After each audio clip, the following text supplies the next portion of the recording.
moment the bracelet touched the river, everything changed. It's over! Amara, do you remember who you are? Yes, I remember my name.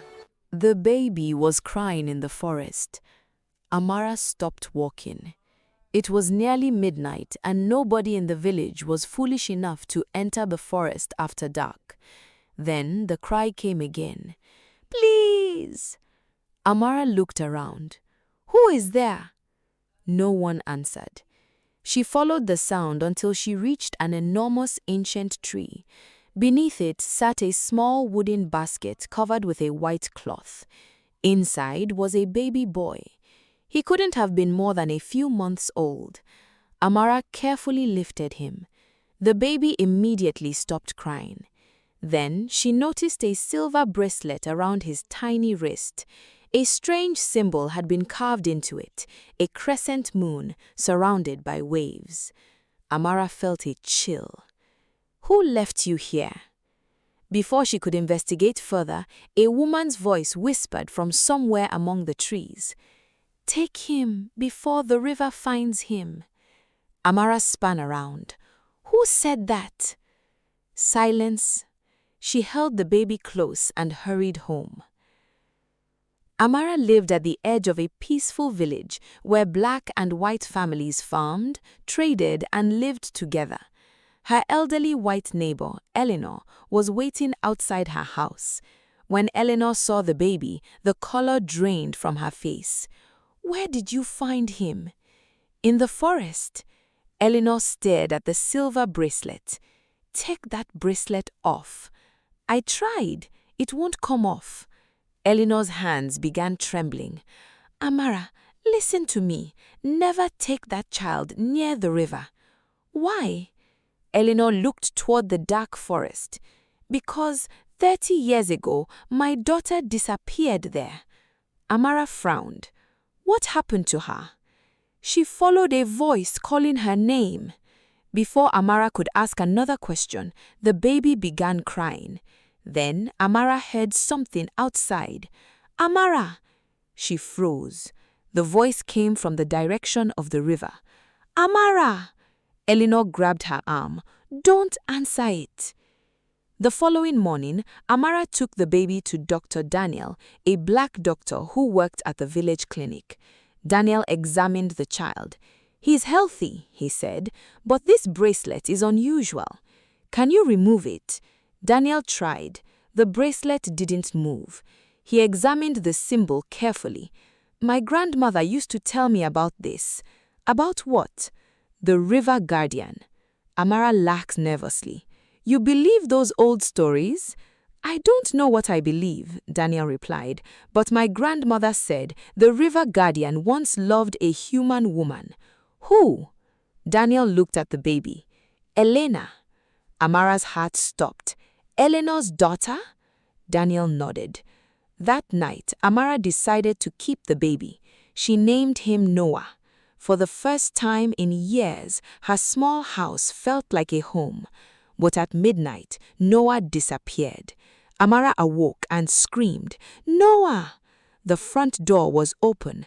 Tiny wet footprints crossed the floor. She followed them through the village and toward the river. Then she saw Noah. He was standing on the surface of the water. Amara's breath caught. A woman stood behind him. Her long black hair moved in the wind, although the trees around her were completely still. Give him to me, the woman said. Who are you? The woman looked at Noah with tears in her eyes. My name is Elena. Amara stepped backward. Eleanor's daughter? Elena nodded. I left Noah in the forest because the river could not cross the boundary of the ancient tree. Why would you abandon your own child? I didn't abandon him. Elena pointed at the river. I was hiding him. The water began to move. His father was the river guardian. Noah is half human and half spirit. The river wants him to become the next guardian. Then why bring him to me? Because the river cannot take what a human freely chooses to protect. Suddenly, Eleanor appeared behind Amara. She's telling the truth. Amara turned. You knew all of this? Eleanor lowered her head. I knew my daughter survived. I knew she had a child, but I was afraid. Afraid of what? The river's curse. Eleanor pointed at Amara.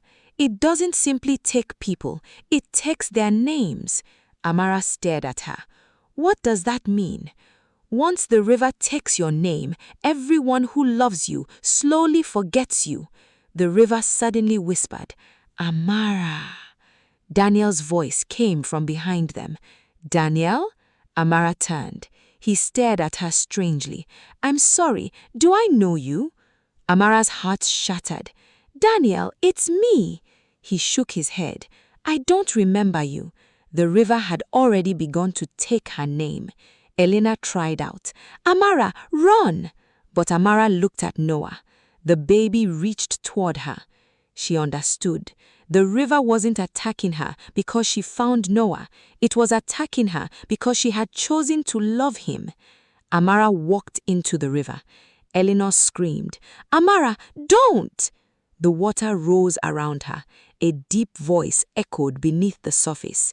Give me your name. Amara closed her eyes. Then she smiled. My name belongs to me. She removed Noah's bracelet. Inside the silver band was a tiny engraved word, Amara. Her eyes widened. The bracelet hadn't been Noah's. It had been created to carry the name of the human protector chosen by the river. That was why it had appeared with Noah. The river wanted her name. Amara understood the only way to break the curse. She held the bracelet above the water. You cannot own my name. Then she threw it into the deepest part of the river. The water exploded.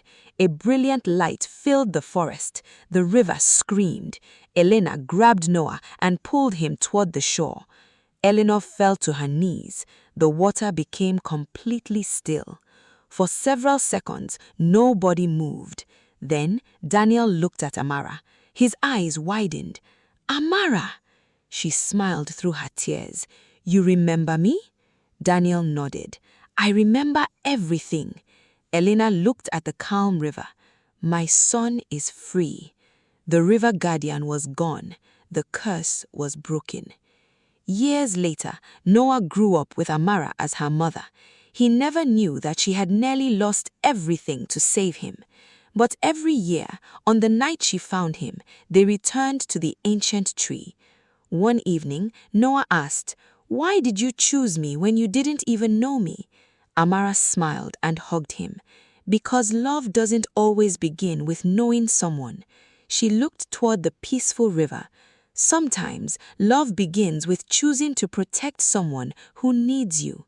And from that night onward, the river never called Amara's name again. If this story touched your heart, like this video, subscribe to Hidden Light, and tell us in the comments, would you risk everything to save a child that wasn't yours?